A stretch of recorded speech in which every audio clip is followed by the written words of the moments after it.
The Watchers call. From the darkness, we observe. I heard the choir from a ship with no heat signatures. That impossible statement marked my first sin against reason, though duty compelled where wisdom counseled retreat. I am Interrogator Severin Hale of the Ordo Hereticus, speaking into the Vox recorder aboard Cutter Sable Prayer as we approach the derelict black ship Canticum Silence in high orbit above Charon's wake. The vessel vanished 187 years ago, yet broadcasts an astropathic hymn on open channels with crystalline clarity, a harmonious impossibility that has already unmade 3 sanctioned psychers in the outer system, reducing them to ash statues, with mouths frozen in silent screams. The stakes demand immediate action. If this broadcast persists beyond 13 hours, Auspex readings indicate the sector's choir network will achieve fatal resonance and collapse entirely. 17 systems depend on that psychic web for astropathic communication. Without it, they become isolated islands in the warp-touched void, vulnerable to every horror that stalks between the stars. I signed the boarding warrant. Duty first, or afterward. Dread now. My boarding party reflects the gravity of our situation. Magos errant Lix 44 hunches over cogitator banks, mechadendrites weaving through data streams, while binary hymns whisper from Vox grills. His copper limbs click in prime number patterns, 3, 5, 7, 11, without conscious direction, as if the ship itself dictates the rhythm. Sister of Silence Prefect Ammoniel stands motionless in midnight armor, her null presence pressing on eardrums like depth. 2 novitiates flank her like knives, their silence absolute, their psychic void amplifying hers until breath crystallizes into hanging fragments that refuse to fall. Sergeant Voss commands 6 naval armsmen, lasguns blessed with sanctified charge packs, faces grim with knowledge that conventional weapons rarely suffice against warp-spawned horrors. Sanctioned psyker scribe Cade trembles despite conditioning, third eye weeping black ichor as he struggles to transcribe the impossible hymn growing stronger each moment. The Canticum Silence defies every law of void craft and nature. Frost halos its hull plates despite minus 180 degrees Celsius hard vacuum, crystalline formations that should sublime instantly, yet persist in perfect geometric patterns. Silent lightning crawls along hull sigils, glowing with cold radiance, tracing paths that spell litanies in high Gothic when viewed from specific angles. Most disturbing, our Vox systems register what can only be described as warm breath emanating from a vessel airless for 2 centuries. I keep the litany of 17 locks running behind my teeth, discipline learned as a child under cold lamps and watchful saints. Lock 1. Deny ease. Lock 2. Deny comfort. Lock 3. Deny mercy. I do not complete the sequence. Not yet. Hazard glyphs beneath standard Imperial nameplates resolve into heptagons, 7-sided warnings that should not exist in our octagonal-based heraldry. The paint appears too fresh for a ship so long lost. Magos, atmospheric readings. I address Lix 44. His response mingles binary cant with low Gothic. Interrogator, vessel exhibits impossible thermal signatures. Interior temperature reads 17 degrees above void standard, yet no power source registers on any spectrum. Hull resonates with harmonic frequencies, matching no known Imperial hymnal. Cade's stylus taps against his data slate in prime sequences without conscious thought.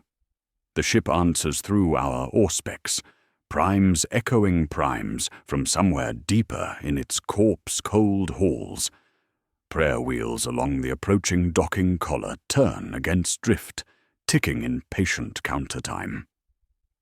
16 bare brass stoppers. The 17th bracket shows pressure marks, fresh, empty.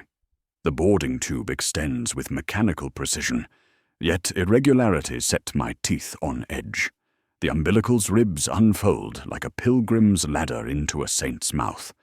Frost falls sideways in docking light, drifting like ash caught in absent wind. Gravity stutters, then remembers its duty. Ammoniel steps first, her null aura creating a sphere of psychic dead space. Yet even she seems affected by proximity to the derelict. Ice crystals form on her armor in patterns resembling the litany of 17 locks. The collar seal cycles, and the ship accepts us without protest. Inside, walls wear a film of warm wax that should not exist. My glove sinks, comes away scented of tallow and incense, despite no detectable heat. Metallic humidity ghosts the tongue in an airless place. The temperature reads abyssal, yet warmth bleeds through ceramite where wax clings. Silent lightning threads sigils carved into bulkhead ribs, flickering between high Gothic and something older. Voss signals green, gestures clipped, eyes never lingering on walls that seem to breathe when unwatched. He parcels his squad by twos, litanies of readiness under breath. Safeties touched, then blessed. Lix pings the ship in Bin Harik, a courteous knock upon a mausoleum lid. Reply returns in flawless low Gothic maintenance cant, ancient yet precise. The boarding tube pressurizes with a patient sigh that carries impossible warmth. As atmosphere equalizes, sweetness cuts the cold like old incense turned to frost. Every 7th step sounds hollow. Every prime echoes twice in our bones. Then, through the airless seal, through blessed adamantium and sanctified steel, I hear something that freezes blood in my veins. My childhood catechism whispers from the void. Precise words, rhythm, intonation of the Sister Superior, who taught first prayers in Ophelia Seven's orphanage. By the Emperor's light I am shielded. By his will I endure. By his mercy I am judged. The voice speaks my name between responses, promises comfort if I listen. Ammoniel turns, face unreadable, signs a single word. Deny. The pressure door ahead cycles by itself. Lights, stepping in 7s toward a mouth of wax and scripture. 3 knocks answer 2, as before, then pause that feels like prayer held over long. Time matters. 12 hours, 37 minutes until harmonization and failure. I draw my pistol, unload the blessing from its slide, taste iron on my tongue. The ship inhales. A child begins to speak. Wax films the corridor like living skin, warm beneath my gloves, despite Auspex readings confirming hard vacuum throughout the vessel. Each step sinks slightly into the translucent coating, leaving impressions that fill themselves when I lift my boots. The substance carries scents of tallow and sanctified incense, yet my breath mists in air cold enough to crack ceramite. Gravity skews 4 degrees starboard, causing frost to fall sideways from overhead lumens, like ash in a funeral procession. Metallic humidity coats my tongue, despite the airless environment. Copper pennies and old prayers, a taste that settles in the soft part of the mouth and refuses to be swallowed away. Sergeant Voss establishes staggered formation without orders, his armsmen spreading into overlapping fields of fire with practiced efficiency. "Keep your intervals tight," he voxes quietly. "Trust nothing your eyes tell you about cover positions." Laser guns sweep corners where shadows gather too thick, muzzles tracking movement that exists only in peripheral vision. These are void-born veterans who have faced orc raiders and heretic cultists, yet something in this place sets their hands trembling on blessed triggers. Amoniel's null aura creates a sphere of psychic dead space around us, her presence chilling breath into visible knives that hang too long before dissolving. Where her shadow touches the wax, it turns brittle and cracks in heptagonal patterns. The novitiates flanking her move like extensions of her will, silent as death itself, their combined null fields creating interference patterns that make reality stutter at the edges. Even Cade hunches against their presence, third eye weeping black ichor beneath stained gauze. Prayer wheels line the corridor walls at knee height, brass mechanisms turning against drift in patient countertime. Each wheel bears inscriptions of numbered locks carved in high Gothic, lock 1 through lock 16 clearly visible, devotional care in every letter. The 17th bracket stands empty, pressure marks in the mounting showing recent removal.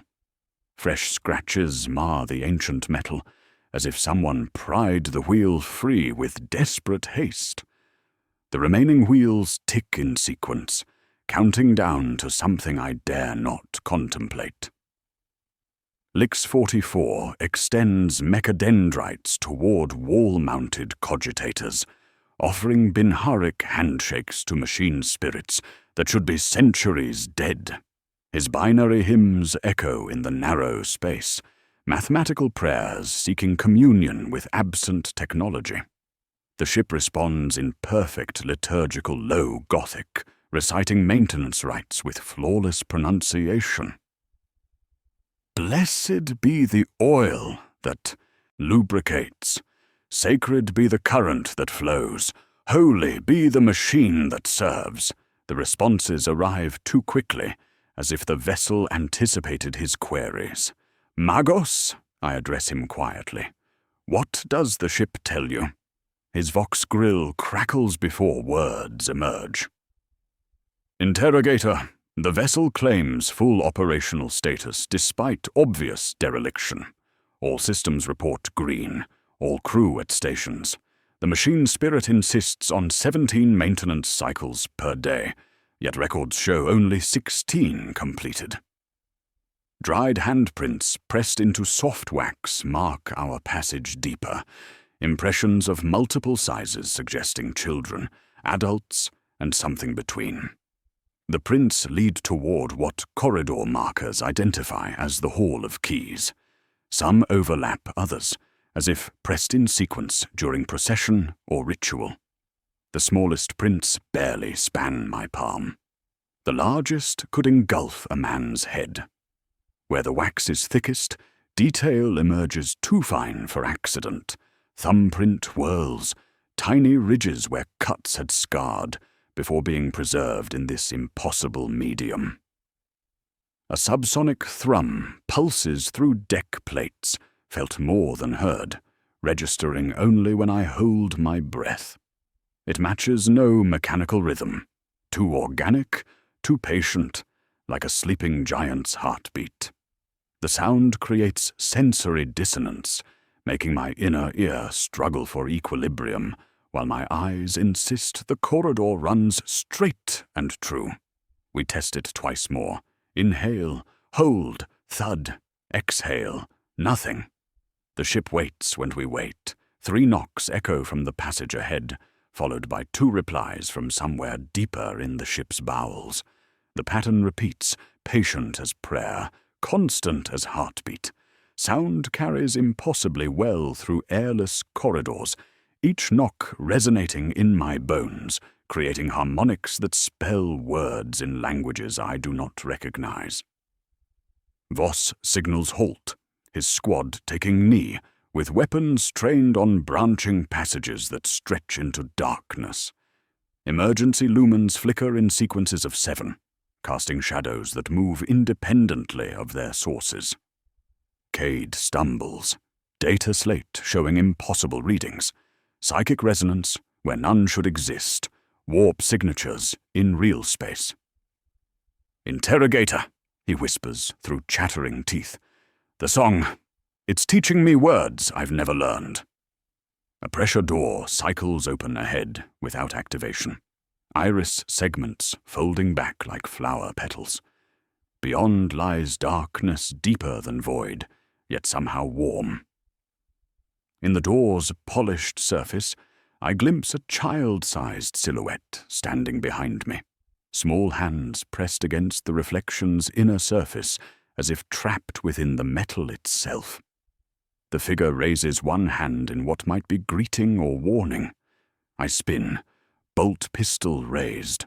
Only Amoniel stands there, midnight armor reflecting emergency lumens, her face unreadable behind the rebreather grill. Her null presence creates absolute silence, yet somehow I still hear the child's breathing. Shallow, patient, impossibly warm in this tomb of cold steel. She signs a single word. Lies. The door completes its cycle, standing open like a mouth waiting to swallow us whole. The Hall of Keys spreads before us like a cathedral nave dedicated to containment rather than worship, its vaulted ceiling disappearing into darkness, while brass lock levers rise in ordered ranks, like pews awaiting congregation. Each mechanism connects through blessed copper conduits to psyche containment cells, the air tasting of iron and old parchment, despite registering vacuum on all sensors. Metallic tang coats my throat like communion wine turned to rust. Impossible humidity in an airless tomb. Manifests hang from chains at regular intervals, yellowed parchment bearing names painted over with pitch-black strokes that gleam wet despite centuries of age. I approach the nearest roster, emergency lighting revealing entries scraped blank with systematic precision. Only impressions remain, where stylus pressed through to underlying sheets, ghost names for ghost prisoners, bureaucratic dread made manifest through meticulous erasure. Every seventh entry shows deeper scarring, as if someone carved through multiple layers with desperate force. Rosters meant to catalogue the damned now catalogue only absence. Lix 44 extends mechadendrites toward the lock lever assembly, optical sensors focusing on mechanisms that should not function without power. Interrogator, observe the indexing sequence. The levers arrange themselves numerically, 1 through 16 in perfect order, then pause before re-indexing into prime sequences with mechanical precision. 2, 3, 5, 7, 11, 13. The 17th position remains conspicuously empty, its bracket showing fresh pressure marks. This is the first major rule change manifesting before our eyes. Imperial standard, abandoning logic for mathematical heresy. Sentient servitors hang from ceiling mounts like broken marionettes, shuttered eyes tracking our movement despite showing no signs of activation. Optical lenses rotate past mechanical limits to maintain visual contact, following impossible angles that should tear their mounting assemblies. Their mouths hang open in permanent screams, vocal cords replaced with vox grills, whispering maintenance prayers. Blessed be the key that turns, sacred be the lock that holds, holy be the seal that binds. The words overlap, creating harmonies that spell blasphemies in languages predating the Imperium. Inscriptions cover every surface, carved into stone and metal with devotional care. 17 locks seal the throne's mercy, repeats as liturgical refrain, appearing in High Gothic, Low Gothic, and scripts that predate imperial record. Where words concentrate most heavily, cold intensifies until breath crystallizes into hanging fragments that refuse to fall. My fingers ache inside blessed gauntlets, ceramite conducting impossible chill from sanctified stone. The temperature drops to clean glass sharpness near the central lectern. Sergeant Voss maintains tactical discipline despite oppressive atmosphere, placing tripline chems at corridor junctions, while his armsmen establish fallback routes through branching passages. "Keep firing lanes clear," he voxes quietly. "Trust nothing that moves without sound." Veterans spread into defensive positions, laser guns trained on shadows that breathe when unwatched. These are men who have faced galaxy's edge horrors, yet something here reduces them to nervous glances and muttered prayers. Cade struggles under Ammoniel's null shadow, third eye weeping blood beneath stained gauze as he attempts transcribing impossible harmonies. His data slate shows readings violating every law of psychic resonance, warp signatures bleeding through real space, like infection through healthy flesh. "The song," he whispers through chattering teeth. "It's teaching me to forget my own name." Ammoniel's presence creates absolute psychic void, her midnight armor radiating cold that makes reality stutter at edges. A small hazard escalates when Cade's trembling fingers brush an oath seal, causing leverglyphs throughout the hall to invert with mechanical precision. Where confinement had been carved in devotional script, compassion shows faintly beneath, letters worn smooth by countless touches. The revelation sends ice through my veins. These are not restraint mechanisms, but mercy locks, devices designed to contain not prisoners, but kindness itself. Brass plaques shimmer as hidden meanings surface like oil on water. A dustless plinth stands empty near the hall's center, its surface bearing impressions where reliquaries once rested. The negative space creates unease more profound than any horror, absence that draws the eye like a wound in reality. Whatever occupied that space was removed with reverent care, leaving blessed emptiness that feels more dangerous than any demon artifact. Seven-sided facets catch emergency lighting, reflecting nothing. The metallic taste spikes suddenly, copper pennies and old prayers flooding my mouth with intensity that makes me gag. Around the hall, everyone freezes as synchronized heartbeats echo through deck plates, steady, patient, utterly human in rhythm. Medici scans show zero cardiac activity among our party, yet the sound persists, growing stronger with each pulse. My own heart hammers against ribs, trying to match the alien rhythm that beats for us rather than within us. 17 segmented blast doors descend from ceiling mounts, with 7-tone chimes that spell litanies in mathematical progression. The barriers move with ceremonial slowness, giving us time to comprehend separation before sealing with finality. Voss shouts orders through narrowing gaps while armsmen scramble for position, but the ship has already decided our fate. Each door bears a numeral and saint's sigil, dropping in synchronized procession with hydraulic certainty. The final barriers seal with whispers of escaping atmosphere, leaving Ammoniel, Lix, and myself on the advance side, while Voss, the novitiates, and Cade remain trapped behind adamantium bulkheads. Through vox grills, Sergeant's voice reports status. "Interrogator, blast doors show no manual override." We're sealed tight. His tone carries no comfort, much resolve. Ammoniel touches her throat with 2 fingers, then signs. Deeper. The empty plinth pulses once with warm light, then returns to darkness, counting us forward into the ship's throat. Separated from half my team, we advance into the choir passage, where embossed litanies powder into ash beneath Ammoniel's null aura, gold leaf dissolving upward in spirals that spell blasphemies before vanishing.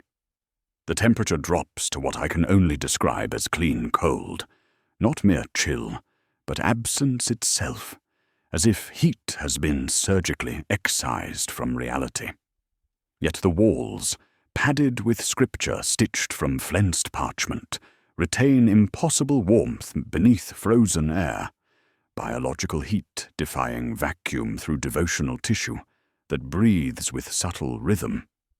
My breath crystallizes into geometric patterns that hang motionless before shattering like glass prayers. Where Ammoniel's shadow touches relief-carved saints, they crumble into grey snow that tracks our passage like contrails. The corridor itself draws breath, parchment expanding and contracting, as if the ship's throat swallows around us. Scripture consists of maintenance hymns sewn together with sinew thread, creating textual chimeras that hurt to read, meaning shifting like oil on water where one litany ends and another begins. Cade's voice reaches us through vox grills, with disturbing temporal displacement, his words arriving seconds before he speaks them, syllables separating into component sounds that reassemble in wrong order. More disturbing still, I hear my own voice responding to questions I have not yet been asked, answering with certainty about things I do not understand. Cade, confirm your position, I speak, and hear myself reply first. Port Spur, negative contacts. A perfect recording from no source, both true and untrue, until I believe it. I drop chemical beacon markers every 7 meters, standard protocol for unknown vessel exploration. When I check our progress after 21 paces, only 5 beacons remain active, their luminescence fading in sequence that suggests spatial distortion rather than equipment failure. The missing markers have not been moved or destroyed, they simply never existed, reality editing itself around our passage with surgical precision. Space remembers an earlier configuration and corrects my presumption. A suspended sensor swings from ceiling chains without momentum, consistently crossing our path every 7th step with mechanical precision. The thurible contains no incense, yet fills the air with scents of myrrh and burnt offerings, sweetness cutting through metallic cold like warm honey over broken glass. Its brass surface bears inscriptions in languages predating Imperial record, symbols that shift when viewed directly. The chain links number 17, each bearing a different saint's sigil, worn smooth by countless touches. Lix extends mechadendrites toward wall-mounted cogitators, his binary hymns seeking communion with machine spirits that should be centuries dead. Interrogator, his vox grill crackles. I have deciphered Binharic sub-hymns concealed within the low Gothic inscriptions. They are inverted maintenance litanies, prayers for machines to break rather than function, for spirits to sleep rather than serve. Where they should petition for unction, they instruct denial. Do not oil, do not warm, do not speak. Through grills overlooking the Psychana vaults below, we observe rows of restraint thrones arranged in perfect symmetry, their brass fittings gleaming despite centuries of neglect. Most cells remain sealed with lock sigils intact, but cell 17 stands open, its massive door swung wide from inside. The lock mechanisms show no signs of forcing. They opened willingly, as if the cell itself chose to release its occupant. Restraint clamps hang loose, their padding indented with human shapes that faced outward toward freedom, rather than inward toward containment. Body horror intensifies as details resolve through magnification. The headrest bears a ring of baby teeth wired into a halo formation, each tooth perfectly preserved despite impossible age. They gleam like pearls in emergency lighting, creating geometric patterns that spell litanies in languages predating human speech. Some still bear traces of silver fillings, technology dating their origin to specific centuries. The teeth are too small for adult mouths, too numerous for single donors, suggesting systematic collection over extended periods. Voss's voice reaches us through vox static, transmission degraded by distance and interference. Interrogator, movement in the vault level. Child-sized figure running toward your position. Advise caution. His words carry veteran's certainty, eyes that have seen orc raiders and heretic cultists, yet something in his tone suggests doubt creeping through professional assessment. Figure appears barefoot, leaving warm prints on cold deck plates. Ammoniel turns to face me, midnight armor reflecting emergency lumens like captured starlight. Her hands move in battle sign, fingers spelling words in absolute stillness. No child. Her null aura creates a sphere of psychic dead space, yet even she seems affected by proximity to the vaults below. Ice crystals form on her rebreather grill in patterns resembling devotional script. The sensor swings once more across our path, chain links chiming in sequence that spells my childhood name in mathematical progression. Behind us, blast doors begin their descent in 17 increments, each segment bearing numerals and saints' sigils. The barriers move with ceremonial slowness, giving us time to comprehend our situation before sealing with hydraulic finality. Each door rings a 7-tone, chime that climbs, then falls like phrases from psalms, timing itself to our heartbeats. Retreat becomes impossible as adamantium bulkheads eliminate escape routes, forcing us deeper into the ship's throat. Through deck grills, warm breath rises from vaults below, carrying scents of tallow and old prayers, impossibly human exhalations from chambers that should contain only vacuum and death. The passage ahead curves downward like a throat preparing to swallow, and somewhere below, something small puts its hand on metal and leaves no heat at all. We drop into the vault level through maintenance hatches whose rungs weep condensation that frosts in human breath patterns on restraint arms, crystalline exhalations preserved in impossible atmospheric conditions despite hard vacuum readings throughout the vessel.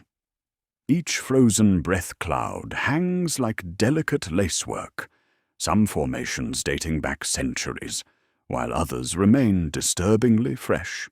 The air carries scents of ozone, and something resembling a child's sick room. Sweet, cloying, wrong. Silent breach protocols govern our movement, as emergency lumens flicker in sequences of 7, casting shadows that move independently of their sources. My bolt pistol sweeps corners where darkness gathers too thick, muzzle-tracking movement that exists only in peripheral vision. Ammoniel advances with blade drawn, midnight ceramite reflecting cold light like captured starlight, her null presence dampening psychic interference through absence rather than comfort. Where her shadow touches frost patterns, they sublime directly into vapor that refuses to condense on living flesh. Cell 17 stands open like a mouth frozen mid-scream, its massive door swung wide from inside, with lock sigils intact. The restraint mechanisms show no signs of forcing. They opened willingly, as if the cell itself chose to release its occupant through systematic mercy. Cold restraint iron bears no warmth signatures, yet padding shows clear indentation of a kneeling figure's outline facing outward toward freedom rather than inward toward containment. The positioning suggests prayer rather than struggle, devotion rather than desperation. Beneath the headrest, I recover a wax-sealed data slate, its surface warm despite ambient cold that should crack ceramite. The wax bears faint impression of a small hand, 7 fingers splayed in unnatural configuration. I warm the seal between gloved palms until it flexes, split it with my thumb. Power the slate. Its screen wakes to stark entry in High Gothic. 17 locks, 1 to 16 per index, 17th, compassion. The revelation sends ice through my veins, deeper than any physical cold. Below the text, someone has drawn heptagonal patterns in what chemical analysis confirms as human blood. The empty mechanical reliquary pedestal bears faint heptagram delta cuts, 7-pointed stars carved with precision that speaks of ritual rather than vandalism. Whatever rested here was removed with reverent care. Blessed. Emptiness more dangerous than any demon artifact. Prime number chalk marks scuffed by small bare feet provide crucial navigation clues. 3, 5, 7, 11, 13, leading toward deeper passages like breadcrumbs in a fairy tale turned nightmare. Body horror escalates as we discover a living head suspended in brass cage, lips sewn shut with catechism stitches that spell devotional phrases across sealed mouth. Eyes weep wax instead of tears, golden streams hardening into devotional candles on cage floor. The head whispers binharic patterns through stitched lips, mathematical prayers seeking communion with absent machine spirits. Its hair has been shaved in heptagonal patterns, scalp carved with sigils pulsing faint bioluminescence. Lix extends mechadendrites toward the cage, optical sensors focusing on whispering head. His binary hymns seek translation. Cogitator banks processing impossible data streams. Interrogator! His vox grill crackles after long moments. The entity warns in pure binharic. Do not complete the circuit. It repeats coordinates for something called the reliquary of unvoice. Claiming 17 keys await 17 locks, but the 17th key must never turn. External pressure mounts as pilgrim convoy transmissions reach us through vox-static, faithful souls drawn by impossible hymn broadcasting across the sector. Their voices carry devotion and avarice in equal measure, seeking benediction from vessel that should not exist. The ship answers their hails with my own voice, promising sanctuary and absolution through frequencies I have never used. My mimicry invites them closer while I struggle to countermand orders I never gave. Ammoniel's null aura triggers hidden panels throughout vault level, adamantium plates cycling open with mechanical precision to reveal reliquary corridor beyond. Warmer air flows from passage, carrying scents of myrrh and burnt offerings, despite no detectable heat source. Fuelless candles burn with blue-black flames along walls, wax pooling upward in defiance of gravity. Each flame casting shadows that spelled devotional phrases in High Gothic and something older. The ship whispers through 100 mouths, vox grills, atmospheric recyclers, even walls themselves, voices overlapping to create harmonies that hurt to hear. Compassion opens what iron only veils. Mercy breaks what malice builds. Love conquers what hatred seals. The words establish moral trap with crystalline clarity, each phrase designed to prey upon human instinct toward kindness, turning virtue into vulnerability through systematic exploitation of empathy.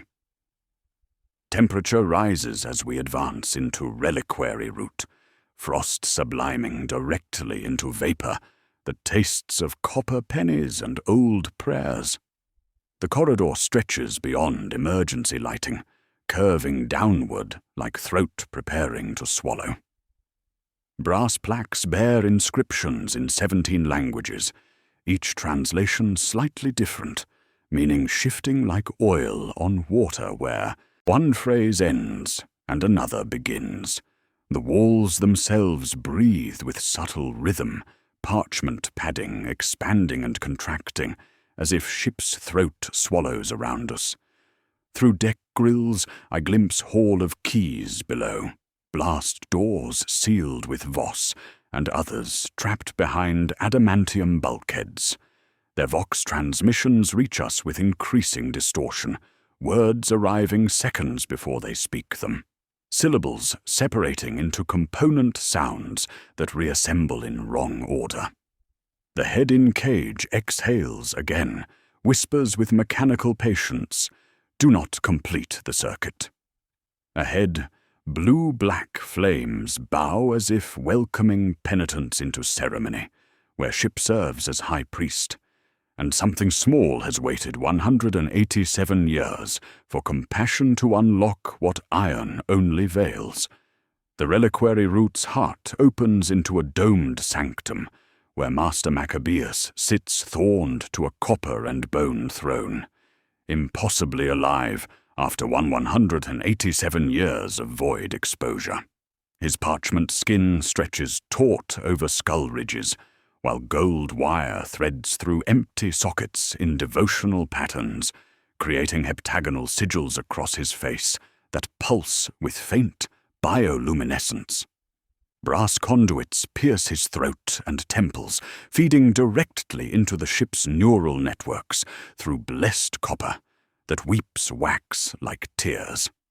His breath whistles through punctured larynx, each exhalation carrying words in high Gothic, delivered with courtroom formality. I, Maccabeus, Astropath Prime of the Canticum Sealens, do confess before the Golden Throne and its servants. His voice crackles through throat-mounted vox unit, words arriving with mechanical precision. Religious dread permeates his formal confession, each phrase weighted with ecclesiastical authority that makes my teeth ache. His throne consists of 17 human spines fused with copper wire, skulls serving as armrests, while finger bones create keyboard mechanisms that type prayers into cogitator banks without conscious direction. The sight creates body horror through willing transformation rather than violent mutation. His legs have fused with throne mechanisms over decades of faithful service, bone becoming brass through systematic replacement. Where wire enters flesh, wax weeps upward in defiance of gravity, hardening into devotional candles that burn with blue-black flames. The chamber itself breathes around him, walls padded with scripture stitched from flensed parchment that expands and contracts with ship's respiratory rhythm. I reveal the forbidden quiet convocation, Maccabeus continues, gold wire sparking as ship's systems process his confession. A ritual inverting the astropathic choir into unvoice sacrament, designed to bait warp predators feeding on sound and thought. Where hymns attract demons, silence repels them. Where voices call to the Imperium, absence answers with hunger of its own. His exposition unfolds with terrible clarity, revealing the ship's true purpose through systematic confession that chills blood more effectively than physical cold. The Canticum Silence was not transport, but trap, its crew willing sacrifices in ritual designed to weaponize emptiness itself. The astropathic choir inverted their gifts, singing unvoice instead of voice, creating null locus spanning entire vessel. The reliquary of Unvoice was forged from 17 non-psyker souls, he explains, throat-vox crackling with static. Pariahs and near-nulls gathered from across the sector, their essence distilled into pure absence. Each soul willingly given, each name willingly forgotten, each voice willingly silenced in service to the throne. We concentrated their denial into ship's superstructure, creating weapon against chaos through systematic negation of psychic phenomenon. The hidden function emerges through revelation that makes previous clues coalesce into horrifying pattern. Lix's mechadendrites tap prime sequences against his chassis while processing implications. The 17 locks represented virtues that crew members had to deny sequentially, sealing anomaly through moral corruption rather than physical barriers. Each denial weakened human compassion while strengthening null field, creating feedback loop between cruelty and power.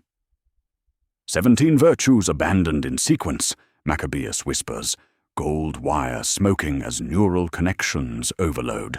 Ease, comfort, truth, fellowship, pity, hope, remembrance, charity, warmth, succor, faith, shelter, rest, absolution, forgiveness, love, and finally compassion itself. Each lock required willing participation, conscious choice to embrace hardness over mercy.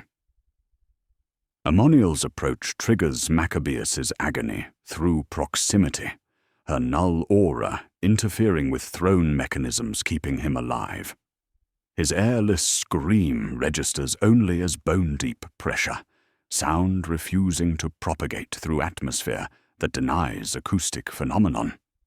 Where her shadow touches his throne, copper wire dulls while bone bleaches white, centuries of preservation undoing in moments. "Too many nulls!" he gasps through failing Vox unit. "Do not complete the circuit!" Silence seeks silence. Absence craves absence. Bring together enough sources of denial and the void itself awakens, hungry for reality to devour. Telemetry shows impossible readings as ship's systems respond to our presence.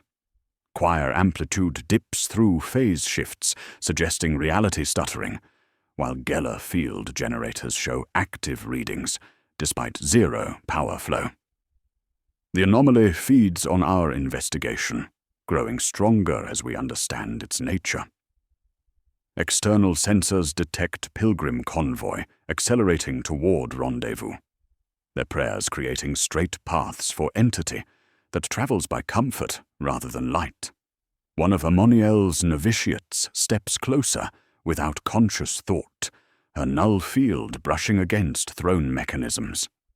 Maccabeus convulses against copper restraints, gold wire eyes rolling back to reveal black voids beneath.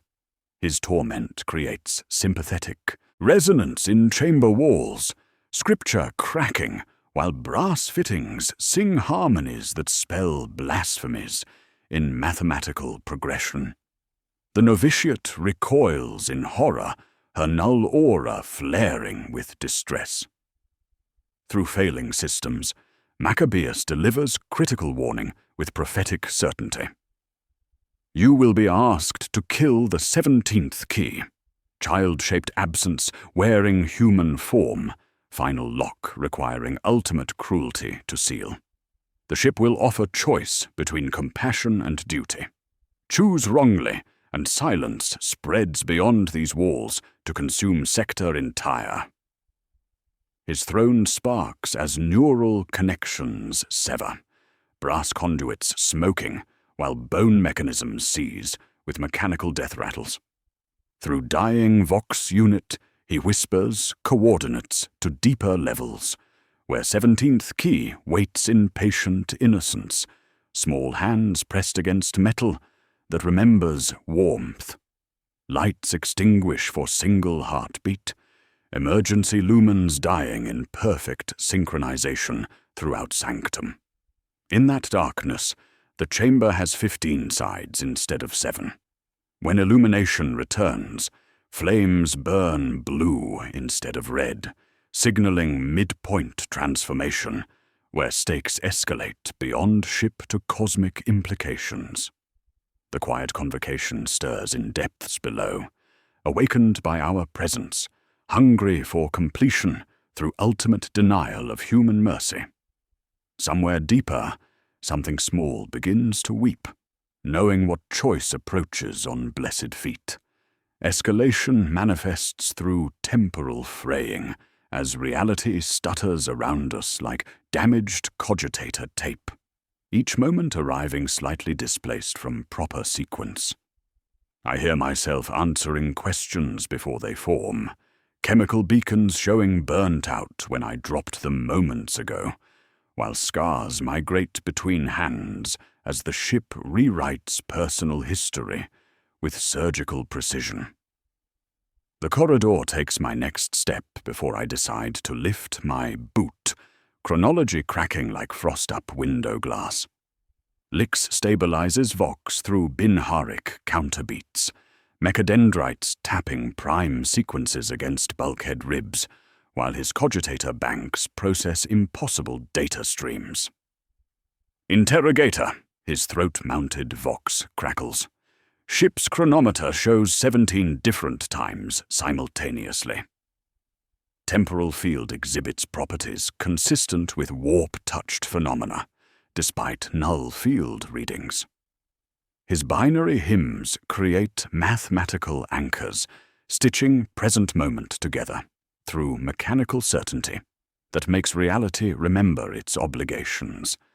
Ammonial signs memories I did not witness, midnight armor reflecting emergency lumens, while her hands move in battle cant, showing me agreeing to conditions never heard, accepting terms I do not remember. Her null presence creates sphere of psychic dead space, yet even she seems affected by proximity to temporal distortion.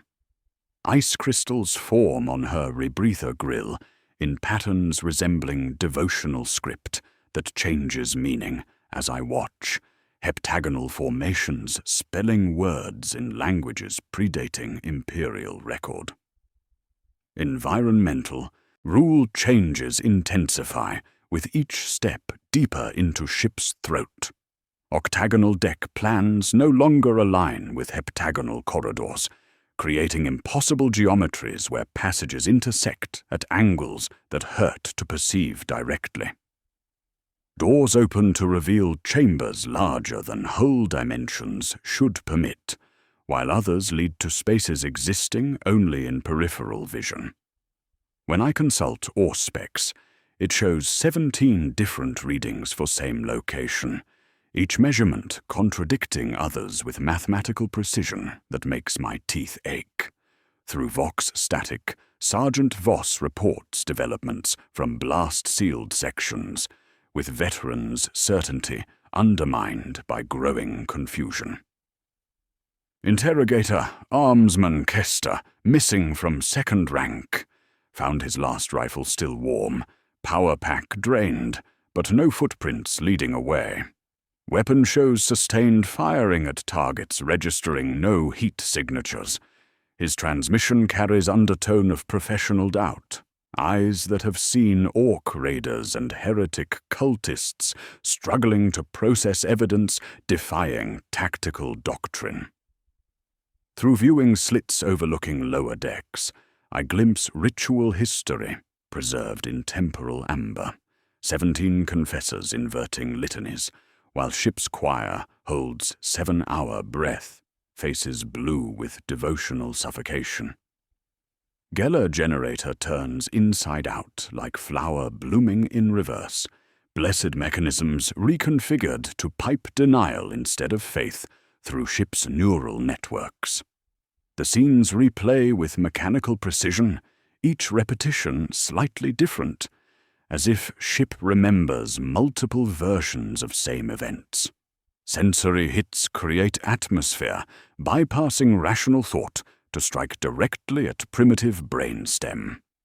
Cold like clean glass, cuts through ceramite to chill bone marrow, while pressure like perpetual inhalation makes lungs struggle for equilibrium that never comes.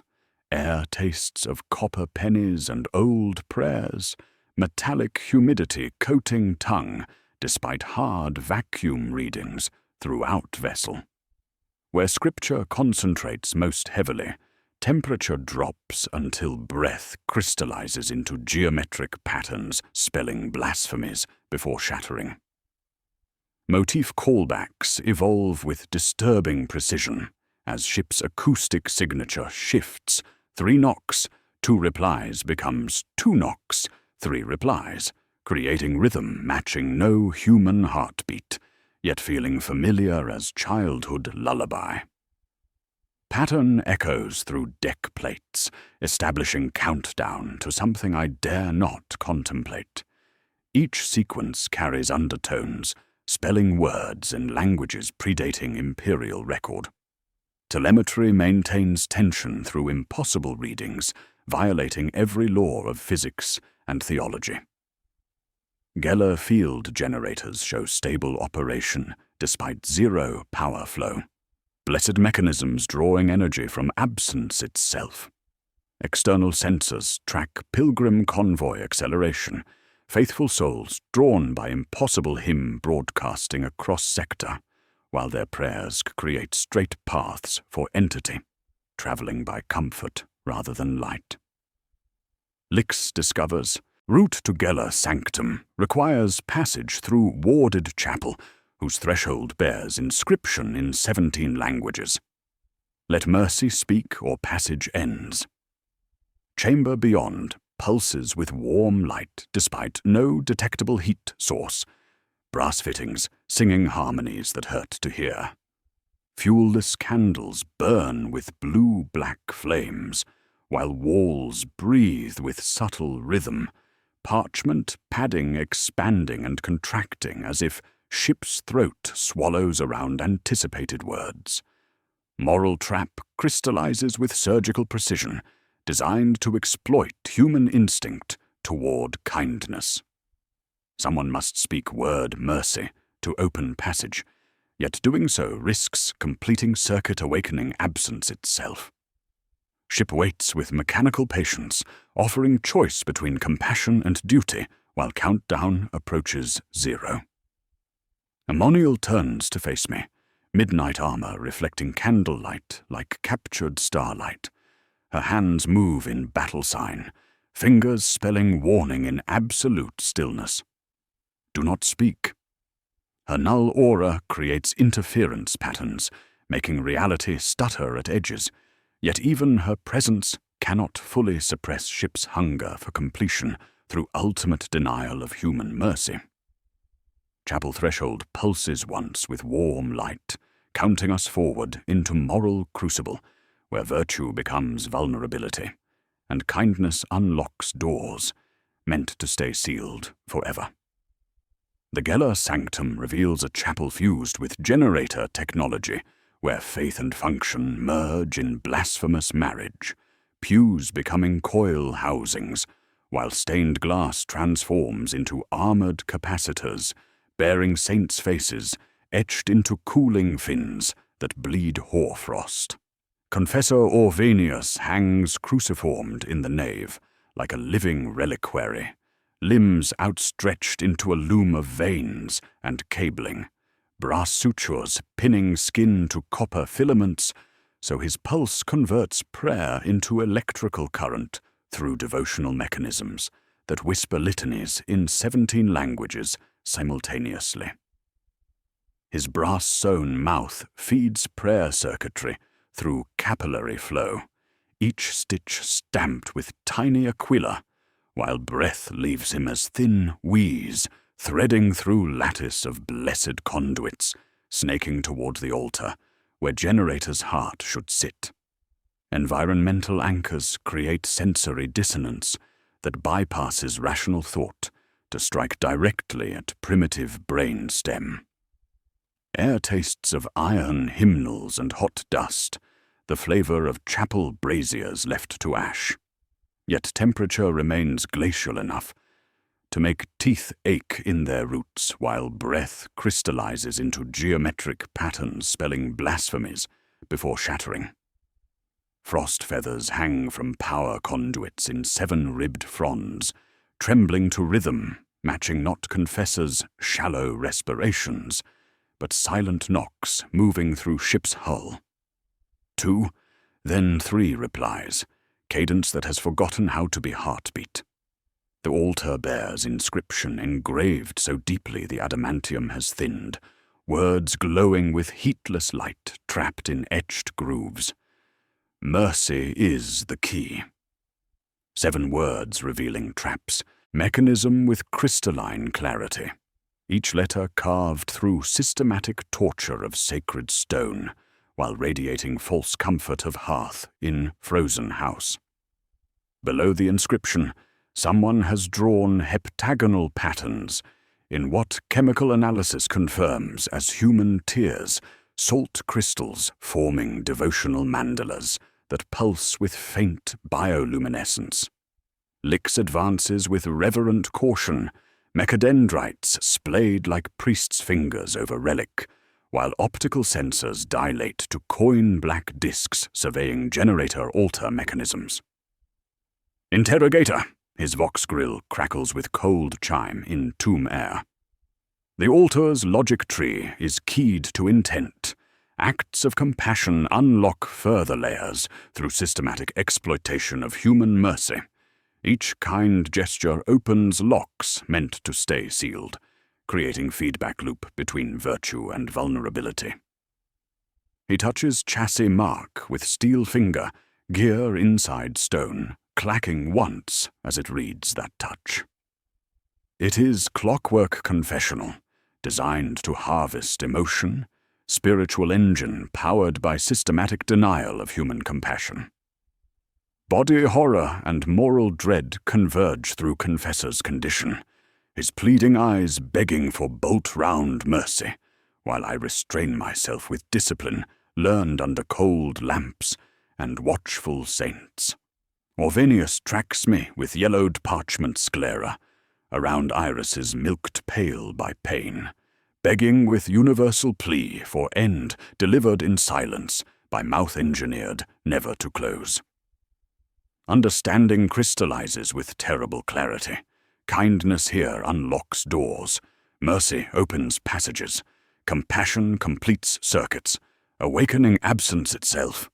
His torment serves as bait for human instinct toward relief of suffering, turning virtue into trap with mechanical precision. Ammoniel radiates blade-like stillness, midnight armor reflecting candlelight, while her null presence creates only barrier against compassionate instinct threatening to overwhelm tactical judgment. Cold around her cuts surgical, absence like scraped bone where she stands, making candlelight gutter, while nearest prayer filaments dull to dead copper. She does not raise her sword, yet becomes wall against instinct, and against instinct I lean while confessor's eyes plead again. Her hands move in battle sign, fingers spelling warning in absolute silence. Trap!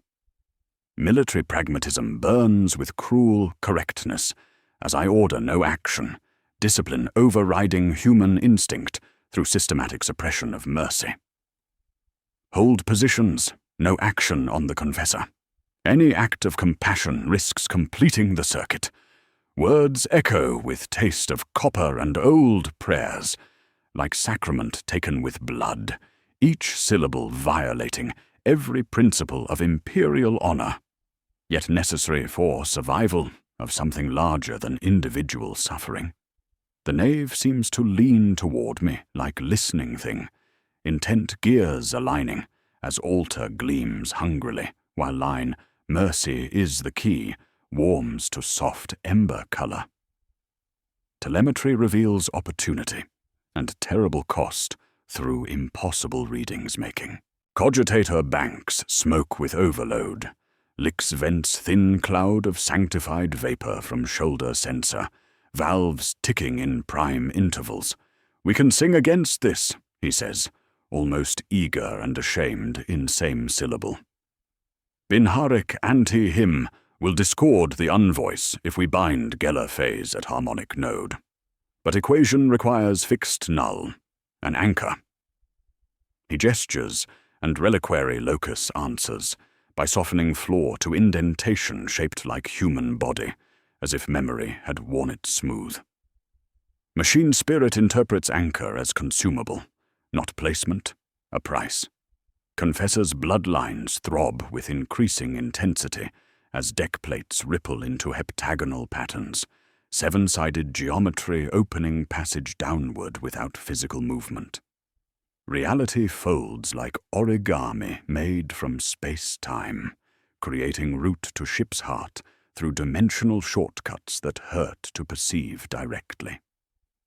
Little red pulses move downhill through transparent capillaries toward something I cannot see yet, tugging Altar's heartstrings, while pew coils flex and stained capacitors flicker saints' faces into life, then out again.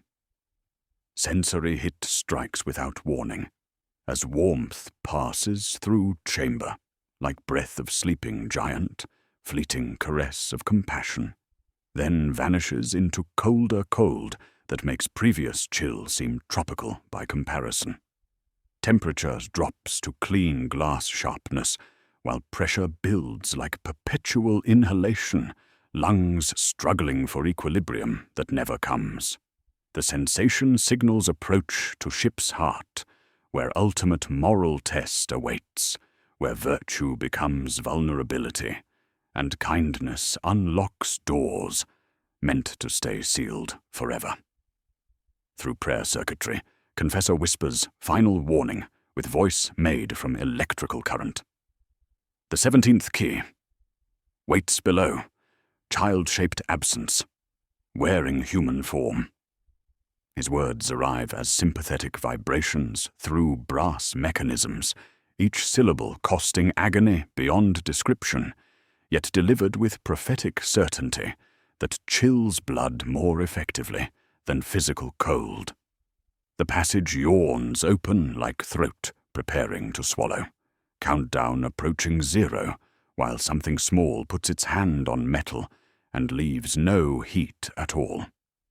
The absence manifests fully as we descend toward the ship's heart, revealing itself not as daemon, but as anti-song, geometry of negation consuming speech, thought, and mercy in methodical sequence.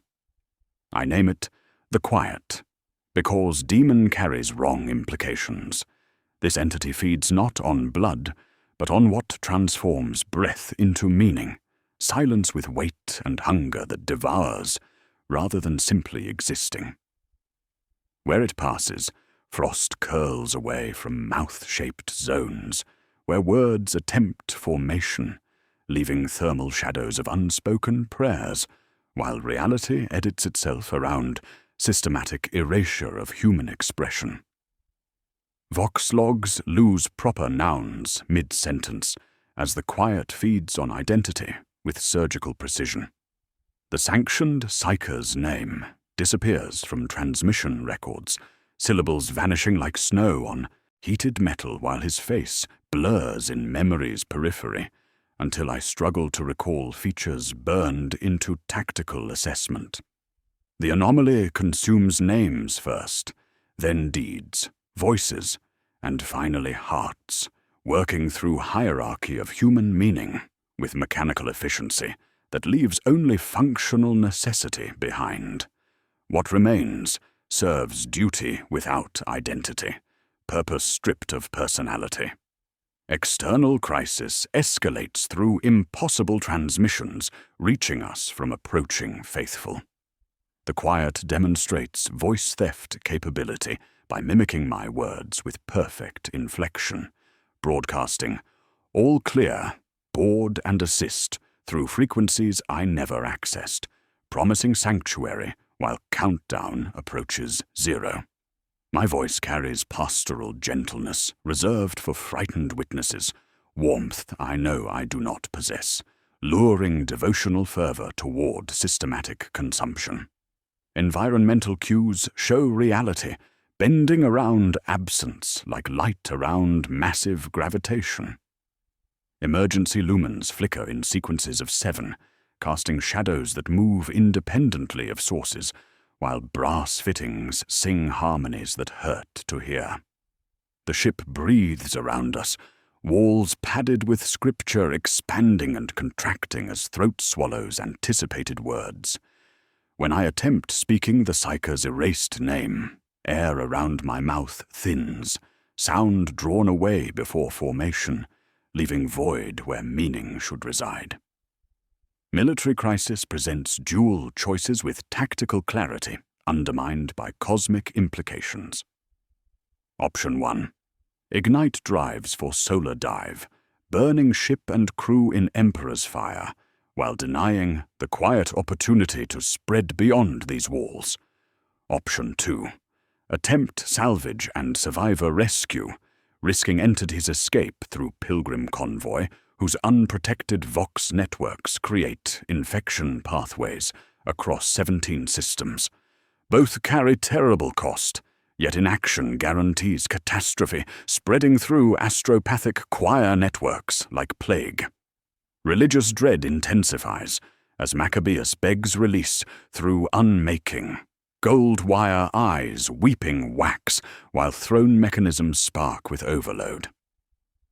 "Let silence take me," he whispers through failing Vox unit. "Better void than voice stolen for blasphemy." His torment previews the quiet's ultimate hunger, not mere death, but systematic erasure of everything making existence meaningful, reduction of human experience to functional necessity without identity or hope. Lix presents tactical solution with mechanicus precision undermined by horrific requirements. Binharik counter him at reliquary locus can discord the unvoice. His throat vox crackles, while mechadendrites tap prime sequences against chassis. Equation demands null anchor as phase pylon, fixed point around which anti-song harmonizes. Anchor must stand within consumption zone, accepting total absorption as survival price.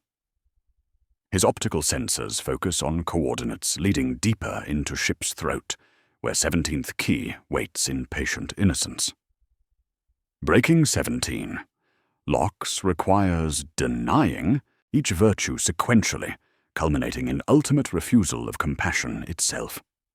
Child step chalk marks trail toward reliquary in prime number patterns 3, 5, 7, 11, 13, like breadcrumbs in fairy tale turned nightmare.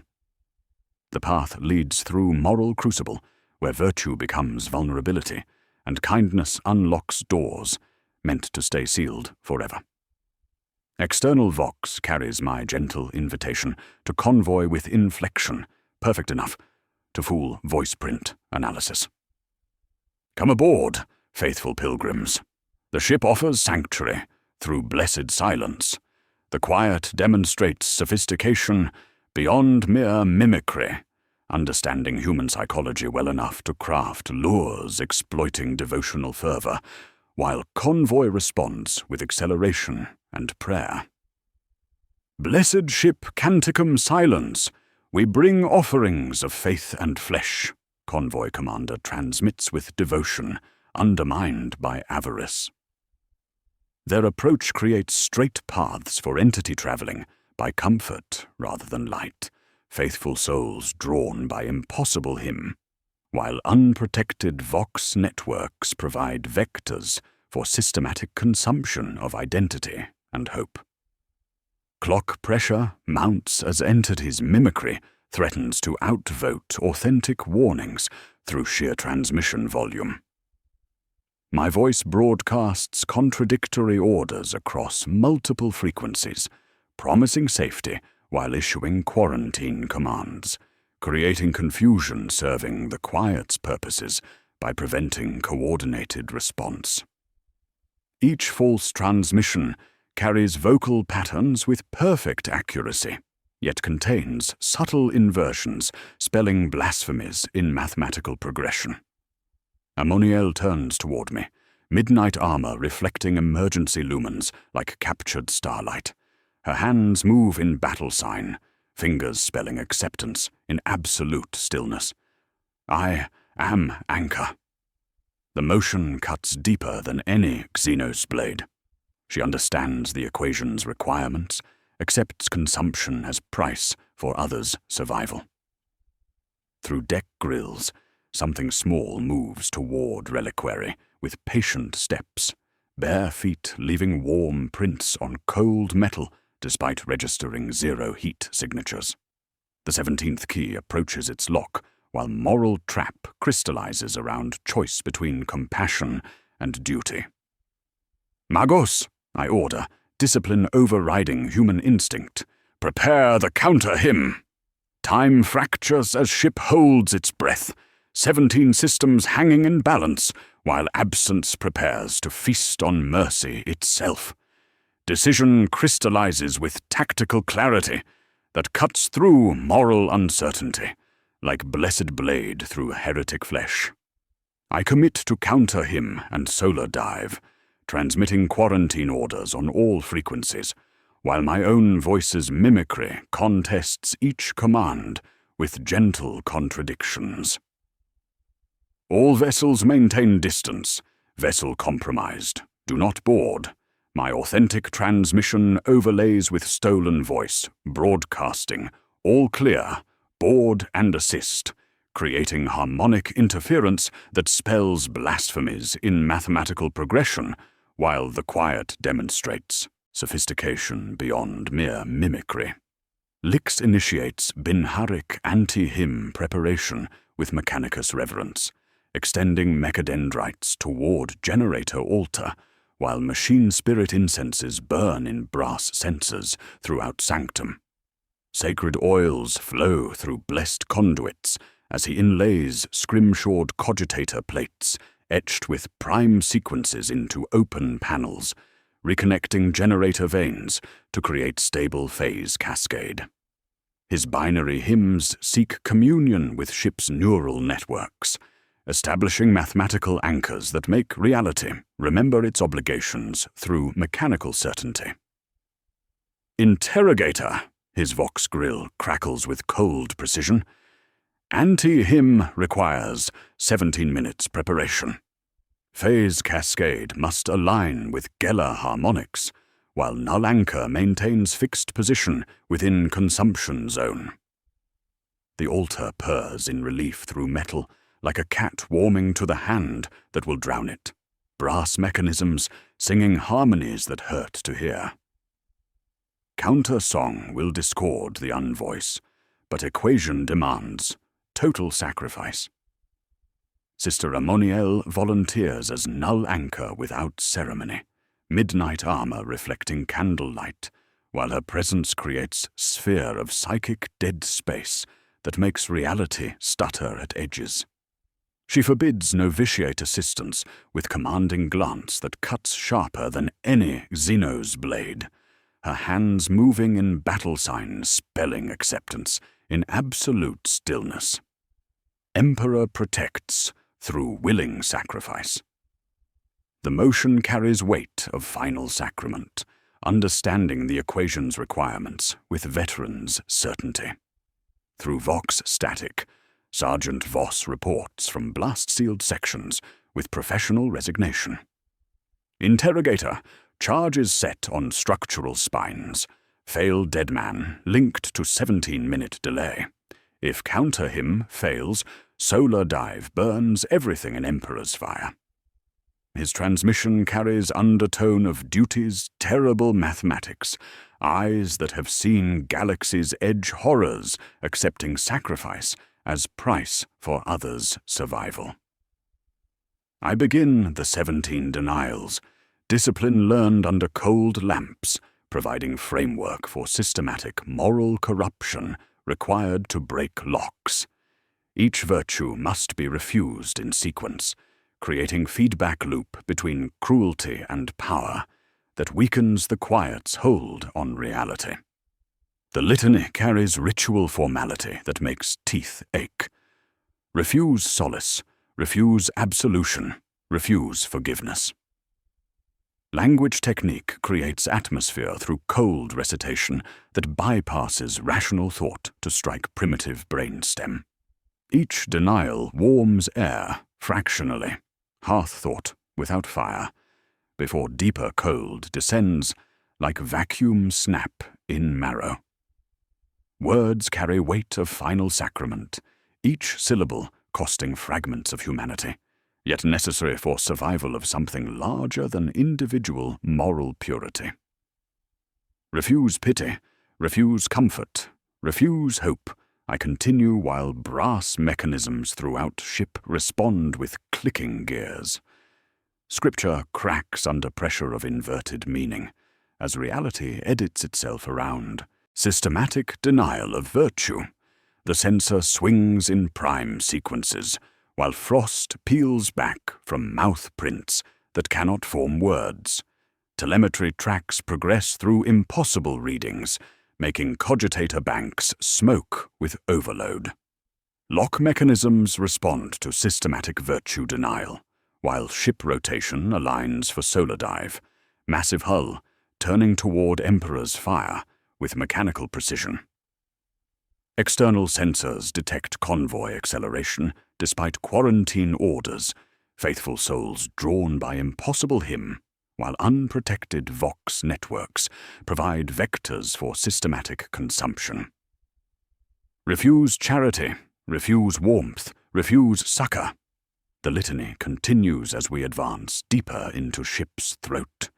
Each word creates sensory progression toward ultimate choice, temperature dropping to clean glass sharpness, while pressure builds like perpetual inhalation.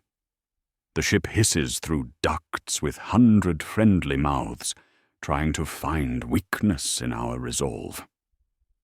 The final corridor opens onto nursery of heptagonal cell cribs, arranged in devotional patterns, each containing wax dolls, pierced by 7 silver pins through hearts, throats, and crowns.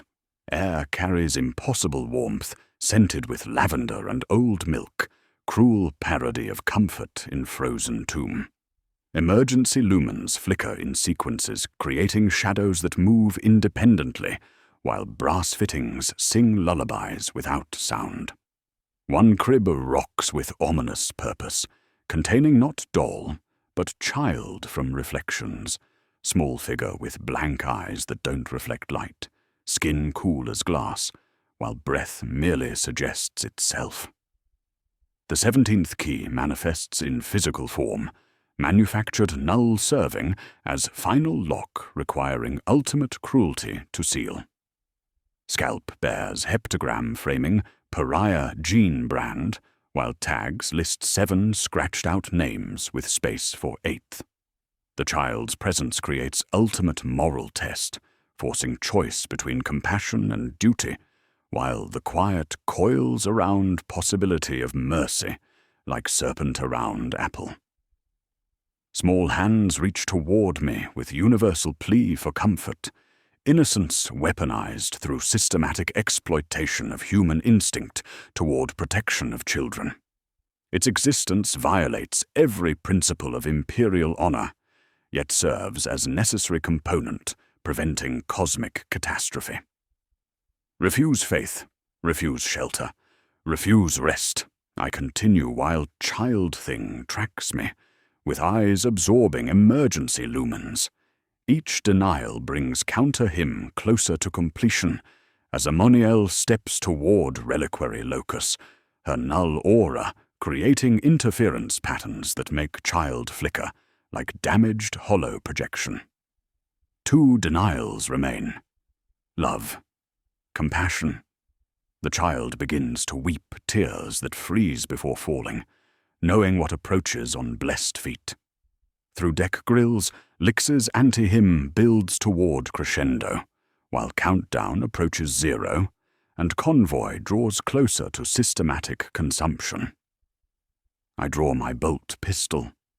The weight is familiar, blessing etched into slide catching blue-black flame. The child raises one hand, 5 fingers, perfectly human, and the ship holds its breath to see whether mercy is, in the end, the key that unlocks everything. The final choice crystallizes in cold metal and warm tears. The child exists between life and death, skin cool as glass that remembers warmth, while breath merely suggests itself through lips moving without sound. Its scalp bears heptagram carved with devotional precision, 7-pointed star framing pariah gene brand burned into skull plates with sanctified iron. A manufactured null serving as 17th key made flesh through systematic corruption of imperial genetics. Small fingers trace frost patterns, spelling litanies in languages predating human speech, each gesture creating thermal shadows where warmth should exist, but cannot. Religious dread peaks as brass tags hanging from wax-stained collar list. 7 names scratched out with systematic precision, each erasure deeper than the last, until only white scars remain where identity once lived. Subject 001, Miran Kess, nullified. Subject 007, Lena Voss, nullified.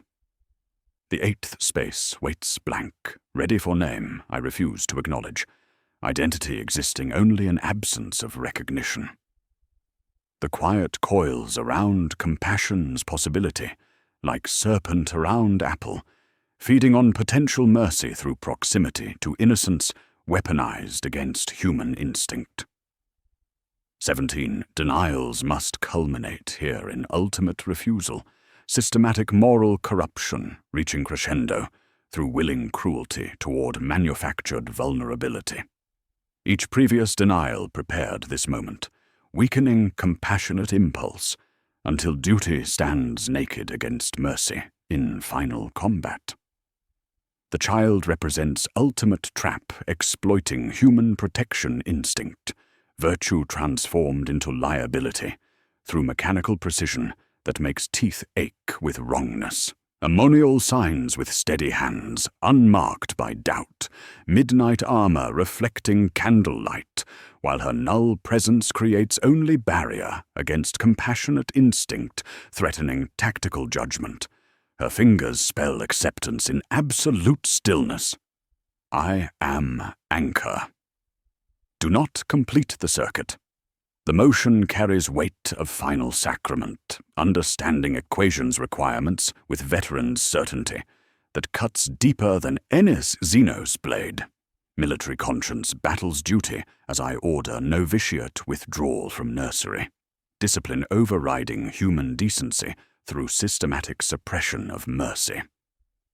Fall back to blast-sealed sections, maintain quarantine protocols, words taste of copper and old prayers, each syllable violating every principle of imperial honor, yet required for survival of 17 systems hanging in balance. The blessed warriors retreat with visible reluctance, their null fields flickering with distress. Cade's erased name leaves his body puppet-like, identity consumed by the quiet, until only functional necessity animates flesh.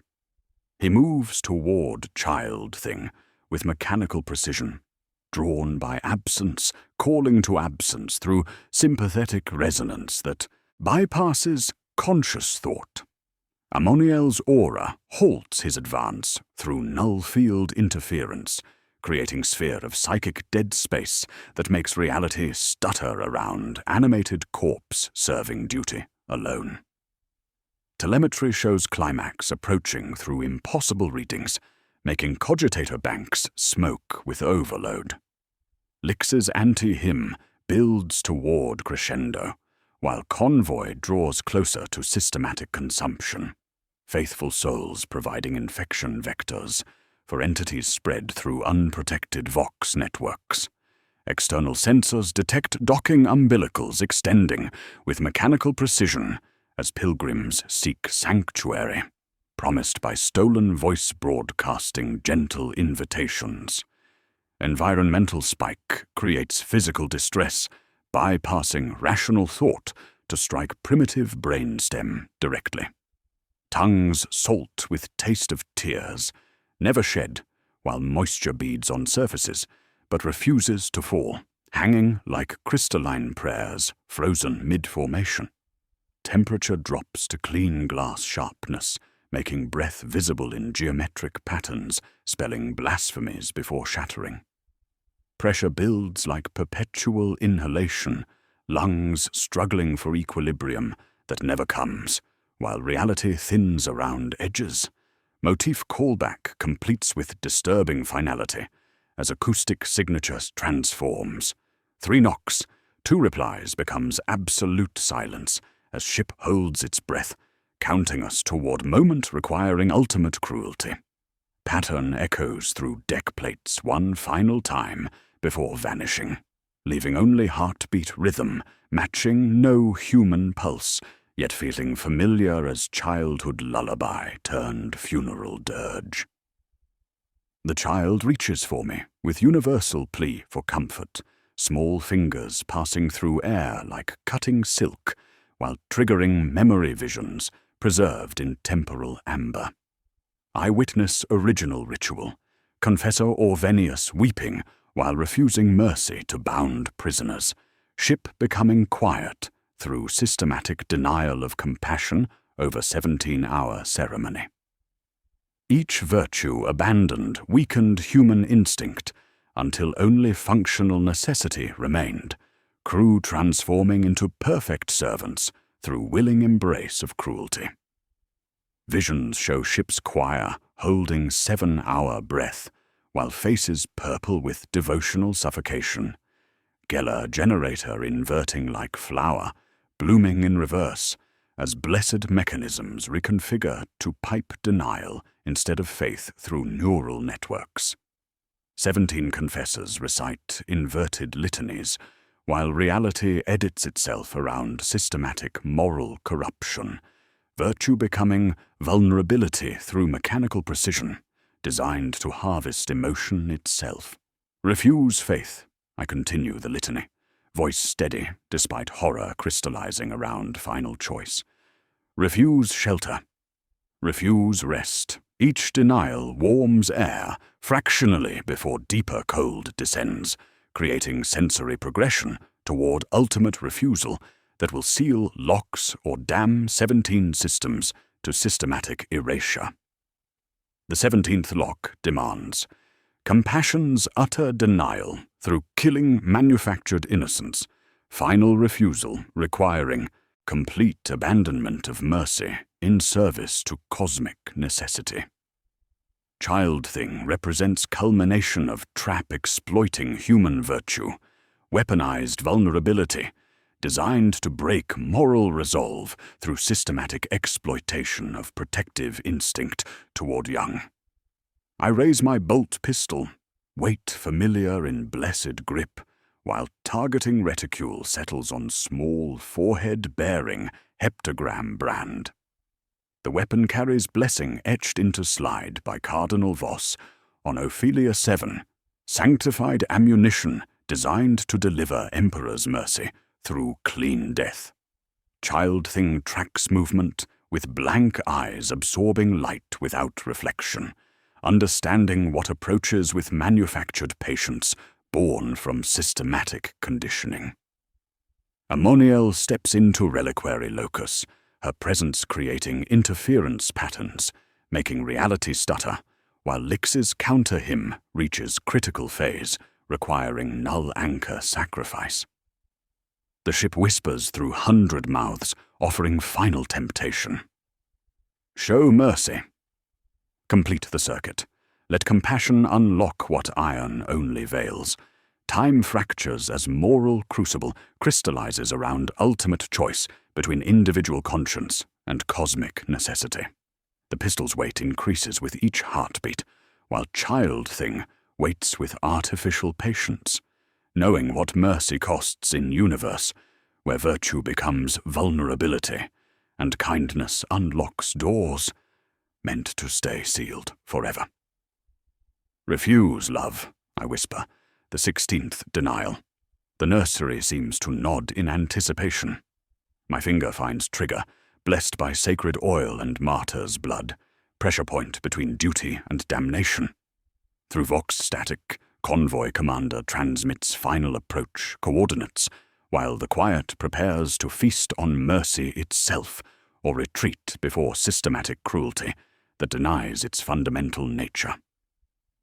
The child's hand reaches higher. 5 fingers, perfectly human, despite absence beneath skin. Behind my teeth, the final words gather like storm clouds. Refuse compassion. I draw breath that tastes of iron and old prayers. Sight picture perfect. Trigger slack taken up. The ship holds its breath. 17 systems hang in balance. Something small and patient waits for mercy that must never come. I complete the unthinkable act. The bolt round enters at precise angle, calculated for instantaneous cessation. Blessed ammunition, delivering Emperor's mercy through clean physics. The manufactured innocence ceases function with mechanical precision. No struggle, no sound beyond brass casing, striking deck plates in rhythm, matching no human heartbeat. The child thing maintains structural integrity for 17 seconds before dispersing into constituent elements, absence returning to absence through systematic negation of artificial presence. The quiet condenses frost-like into visible shapes for the first time, geometric patterns spelling themselves across nursery walls in languages predating imperial record, before retreating under denied compassion's pressure. The entity recoils like shadow, fleeing dawn, its fundamental nature frustrated through ultimate cruelty that denies mercy itself. Where frost touches wax dolls, they sublime directly into vapor, carrying scents of lavender, and old milk turned bitter with disappointment. Ammonial steps into the reliquary of unvoice, her null aura blade-sharp in reality, as she positions herself within consumption zone, marked by heptagonal indentations worn smooth by memory. Midnight armor reflects emergency lumens, while her presence creates interference patterns, anchoring counter-hymn's final phase through willing sacrifice. She becomes fixed point, around which anti-song harmonizes, mathematical certainty that makes reality remember its obligations through flesh transformed into equation. Lix sings binharic metallic psalms with throat vox crackling through harmonic overload, mechadendrites conducting mathematical prayers that discord the unvoice through pure logic. His binary hymns create acoustic anchors stitching present moment together, while cogitator banks process impossible data streams. The Geller altar inverts with flower-blooming precision, blessed mechanisms reconfiguring to pipe faith instead of denial through ship's neural networks, creating pressure equalization sensation like ears popping in deep ascent. Body horror crescendos through sympathetic resonance as counter-hymn reaches completion. Novitiate Leontia shatters into translucent silence, caltrops without force, her null field fragmenting into geometric shards that ring once against deck plates. Her companion drops voiceless, praying with hands alone, while throat mechanisms seize with mechanical precision, devotion continuing through gesture when sound fails. Their sacrifice feeds equation requiring systematic consumption of absence to power, anti-song. Maccabeus's thorn chair blooms momentary heat before ancient astropath desiccates willingly into powder, choosing unmaking over continued existence as component in blasphemous mechanism. Gold wire eyes dim to dead copper, while brass conduits spark with final transmission. Emperor protects through willing sacrifice. His dissolution releases energy, stored through 100 EIG telemetry, completes with readings, violating every law of physics and theology. Counter him achieves perfect discord through systematic denial of virtue, anti-song harmonizing against the quiet's fundamental nature, until entity retreats into deeper void between stars. Drive ignition shows green across all spectrums, as ship rotation aligns for solar dive, massive hull, turning toward Emperor's fire, with mechanical precision, promising purification through stellar immolation. The ship sings with no mouths, hymn resolving into perfect heptachord that climbs through 7 tones before vanishing like prayer answered through negation. Walls breathe one final time, scripture cracking under pressure of inverted meaning, as reality edits itself around systematic restoration of natural law. The quiet retreats through dimensional shortcuts, geometric patterns fading from surfaces, as entity seeks darker void, where absence reigns absolute. Ammoniel turns to face me, gratitude readable in never-speaking eyes behind rebreather grill that frosts with each breath. Her hands move in final battle sign, fingers spelling benediction in absolute stillness. Emperor protects. The motion carries weight of completed sacrament, duty fulfilled through willing sacrifice that saves 17 systems from systematic erasure of identity and hope. The reliquary consumes her with mechanical precision, nullfield collapsing into singularity that glasses her silhouette into negative space. Where Sister of Silence stood, only absence remains, not void, but perfect outline preserved in crystalline emptiness, more beautiful than any saint's effigy. Her sacrifice anchors counter hymn's final phase, mathematical certainty that makes the quiet retreat beyond reach of human mercy or cruelty. Twist revelation strikes with surgical precision, as my true name brands in absence, letters missing from internal monologue, leaving gaps where identity should reside. The quiet's retreat carries fragments of recognition, syllables consumed during entity's presence, now lost forever. I attempt speaking my designation, and find only functional necessity. Interrogator of Ordo Hereticus, servant of Golden Throne, nameless guardian whose identity exists only in service rendered.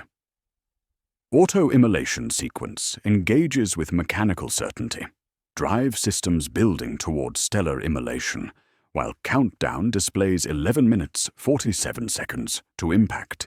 Emergency klaxons sound in sequences of 7, their rhythm matching no human heartbeat, yet familiar as childhood lullaby turned funeral dirge.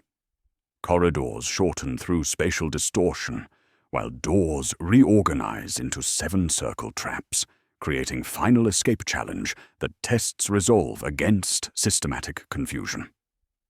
Through Vox static, Sergeant Voss reports from blast-sealed sections with professional resignation. Interrogator, charges armed, blast doors, cycling in sequence. We have egress window if you can reach umbilical. His transmission carries undertone of veteran certainty, accepting terrible mathematics while maintaining hope for extraction. The ship prepares its final gambit, passages folding into heptagonal maze, where each junction demands prayer, each threshold tests virtue against survival. Somewhere in shortened corridors, salvation waits beyond 7 circles of moral trial, while countdown approaches 0, and something nameless runs toward Emperor's fire, carrying weight of duty fulfilled through systematic denial of human mercy. Time fractures as escape begins, aftermath unfolds in motion as counter hymn holds, and the quiet recedes beyond dimensional barriers, geometric patterns fading from surfaces, while reality remembers proper configuration through mathematical certainty. I sprint toward docking umbilical, with licks, Voss, and surviving. Novitiate, boots striking deck plates in tactical rhythm, while every seventh step lands on warmer metal, thermal signatures spelling devotional phrases in languages predating imperial record. The ship breathes shallowly around us, scripture padding collapsing and reinflating like exhausted lungs. Environmental anchors shift as ash snow falls through corridors without leaving residue. Crystalline fragments subliming before contact, yet visible in emergency lighting, like prayers frozen mid-formation. The precipitation carries scents of burnt offerings and old incense, sweetness cutting through metallic cold while temperature drops to clean glass sharpness. Where ash touches blessed surfaces, scripture cracks under pressure of inverted meaning, reality editing itself around systematic restoration of natural law. Bureaucratic horror manifests through personal corruption, more disturbing than physical mutation. My inquisitorial rosette displays blank sigil, Aquila erased through systematic consumption of authority, while clearance codes register as unrecognized data. Documents in sealed pouches show white gaps where my name existed, syllables consumed by the quiet's retreat, leaving only functional designation. Interrogator, Ordo Hereticus, servant number unspecified. Service records display gaps like missing teeth, achievements credited to nameless guardian, whose existence persists only through duty rendered. Telemetry maintains urgency through impossible readings, making cogitator banks smoke with overload. Drive systems build toward stellar immolation, while ship rotation aligns for solar dive, massive hull turning toward Emperor's fire, with mechanical precision, promising purification through cosmic flame. Hull stress increases as gravitational forces tear at blessed adamantium, creating harmonic vibrations that spell litanies in mathematical progression. Sergeant Voss rear guards with disciplined precision, hurling silent chemical grenades into corridor junctions where shadows breathe when unwatched. Keep intervals tight, he voxes, with veteran certainty, providing anchor against reality distortion. Trust nothing about distance or direction. His compounds create null zones that discourage pursuit while maintaining tactical formation despite cosmic horror undermining standard doctrine. Behind us, doors reorganize into 7-circle patterns with mechanical patience.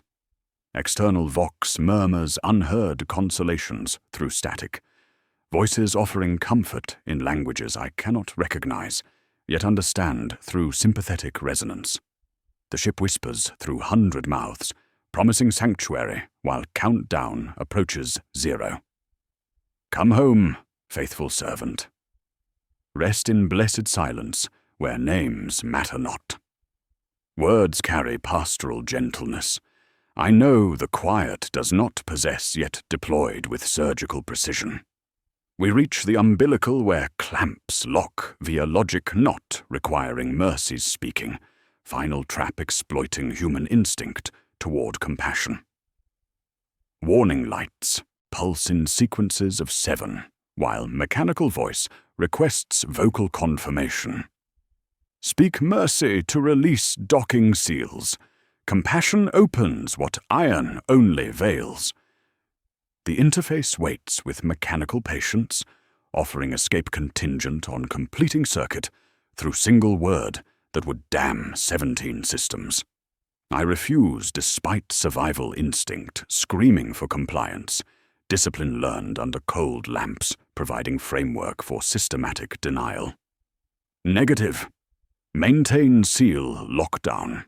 Words taste of copper and old prayers, each syllable violating survival instinct, yet necessary for preventing the quiet's escape through boarding party. The trap crystallizes with surgical precision, designed to exploit human weakness at moment of apparent victory. Lix applies mechanistic cruelty with Mechanicus precision, extending mechadendrites toward life support systems, while binary hymns seek communion with umbilical's neural networks. "Forgive me, machine spirit," he whispers, through throat vox before cutting primary power to trip fail deadman protocols. Systematic denial of compassion toward ship's consciousness succeeds where mercy would have damned sectors, umbilical releasing through cruelty rather than kindness with 7 metallic clicks. As Cutter Sable Prayer separates from derelict, spatial distortion ripples through our escape craft. Through viewports, Canticum Silence hallways reset to initial boarding configuration, warm wax filming corridors, sideways frost falling like ash, while metallic humidity ghosts airless passages. Prayer wheels turn against drift with 17th bracket empty and bright, boarding lights marching in 7s as if we had never come. The temporal reset suggests designed trap nature, ship returning to hunting configuration for future investigators. Time fractures while countdown continues, reality editing itself around systematic preparation for repeated encounters. The macro twist crystallizes with horrifying clarity. Boarding sequences repeat as snares for future investigators, each encounter feeding the quiet through systematic exploitation of human virtue, while entity learns from previous failures. The Canticum Silence serves as persistent threat rather than singular incident, designed trap cycling through temporal loops to harvest compassion from imperial servants drawn by impossible hymn. Horror's scope expands beyond single incident toward systematic threat maintaining dread despite apparent escape. The quiet's retreat carries fragments of identity consumed during encounter, spreading corruption through reality's fundamental alteration rather than mere physical contamination. My erased name, the voiceless novitiate, Lix's permanently phase-shifted Binharic hymns. These are costs, lingering scars of entity that feeds on meaning itself. Through Cutter's viewports, I watch Canticum Silence begin final descent toward stellar core, massive hull silhouetted against Emperor's fire, like prayer offered through negation. Yet, something in ship's configuration suggests survival through dimensional shortcuts, retreat into void, between stars where absence reigns absolute. Drive burn reaches 84% as we turn away from dying ship. Yet time fractures suggest horror persists through adaptation rather than destruction. The entity learns, evolves, prepares for future encounters with surgical precision that makes reality thin around edges. Something nameless carries weight of duty fulfilled through systematic denial of human mercy toward Emperor's fire. And the silence follows us home. The cutter drifts free as Canticum Silence begins solar descent, massive hull silhouetted against stellar fire, while temporal fractures persist through moments anchored in compassion, attempting to reassert the 17th lock. I hear myself issuing initial boarding orders again through phantom vox static, perfect reproduction of commands never given, while umbilical knocks shift from 3-2 to 2-3 pattern, acoustic signature inverting, as the quiet tests reality's boundaries through systematic exploitation of denied mercy. Loop mechanics aren't total. Only compassion moments repeat with mechanical precision, trying to rekey the system through dimensional echoes of abandoned virtue. Where kindness threatens completion, reality stutters like damaged cogitator tape, each flicker creating feedback loops that make the air momentarily warm with scents of lavender and old milk before glacial cold reasserts itself. The entity's retreat carries systematic memory of human weakness, exploiting gaps in moral resolve through persistent temporal anchoring. External pilgrim convoy recites prayers for those aboard through Vox channels, faithful souls offering devotional comfort, while unaware their words create infection vectors for corruption, traveling by sympathy rather than light. Emperor, protect the blessed servants of Canticum Silence. Convoy commander transmits with devotion, providing straight paths for entity seeking new hosts through unprotected networks. Their benedictions press against our hull like warm palms on glass, threatening to complete circuits through vicarious compassion. Military dilemma sharpens with surgical precision as emergency bulkhead crushes Sergeant Voss's leg during separation sequence, blessed ceramite cracking under pressure while he maintains tactical discipline despite agony that makes reality thin around edges. Interrogator, he voxes through gritted teeth, request euthanasia mercy. Cannot maintain position. His words carry veteran's certainty undermined by pain. Professional assessment compromised by biological necessity, creating perfect trap for human instinct toward relief of suffering. Denial becomes survival necessity to prevent loop rekeying through act of compassion that would restore the quiet's hold on 17 systems. I order hatch sealed with discipline, learned under cold lamps, abandoning wounded sergeant, while duty overrides human decency through systematic suppression of mercy. Negative on assistance. Maintain quarantine protocols. Words taste of copper and old prayers, each syllable violating every principle of imperial honor, yet required for preventing cosmic catastrophe spreading through astropathic networks. The surviving novitiate screams soundlessly through sealed viewport, small fists hammering reinforced glass with desperate rhythm, while her null field flickers with distress. Blood freezes on adamantium, where knuckles split against transparency that might as well span galaxies, witnessing mercy denied through barrier, preventing both comfort and contamination. Voss accepts abandonment with soldier's resignation, understanding terrible mathematics while attempting field surgery with blessed melter cutter. Lix turns away from spectacle, mechadendrites vibrating binary sorrow through harmonic frequencies that spell grief in mathematical progression. Forgive me, flesh brother, he whispers through throat vox while optical sensors dim to avoid witnessing systematic abandonment of wounded comrade. His binary hymns carry undertones of mechanical mourning, machine spirit processing human, cost through equations, balancing individual suffering against cosmic necessity. Telemetry shows progress through impossible readings, making cogitator banks smoke with overload. Drive burn reaches 92% as Canticum Silence approaches stellar core, blessed hull beginning thermal breakdown, while the quiet's temporal anchors weaken through systematic denial of compassion. External transmissions show my mimicry fading as entity retreats beyond dimensional barriers, authentic voice gradually replacing stolen inflection that lured pilgrims toward consumption. Negative space expands through personal corruption, more disturbing than physical mutation.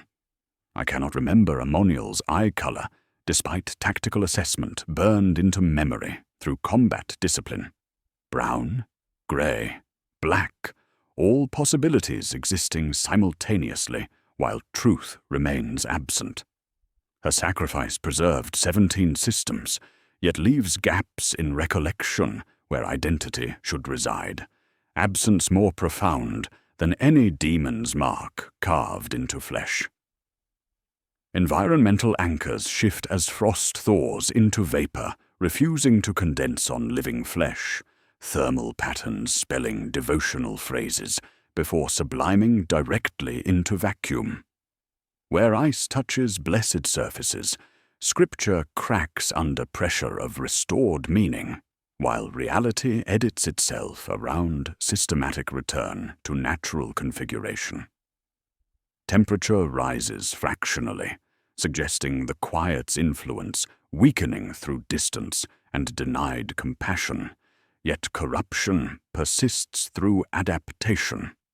The horror's evolution manifests through cutters powered down vox corda, broadcasting my last log on astropathic bands without conscious activation.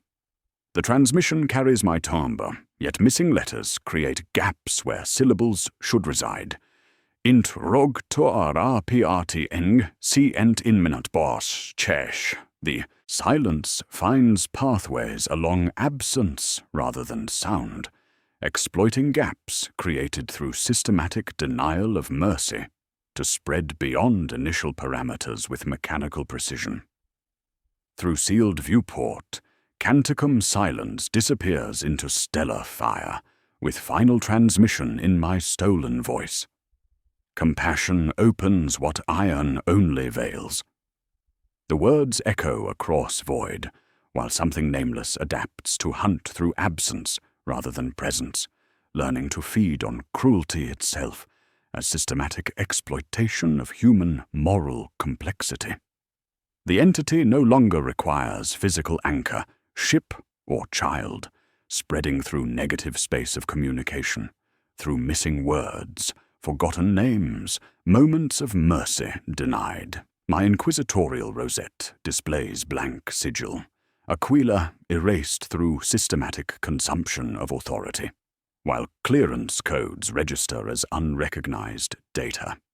Documents show white gaps where my name existed, syllables consumed by the quiet's retreat, leaving only functional designation without identity.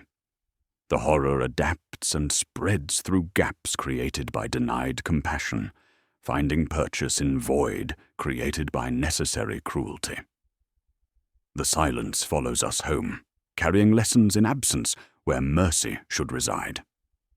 Resolution and aftermath converge as Canticum silens burns toward the sun, its impossible storms finally silent, while stellar fire consumes blessed adamantium in systematic purification. Through the cutter's viewports, I watch massive hull break apart with mechanical precision, reality editing itself around restoration of natural law as the quiet retreats beyond dimensional barriers.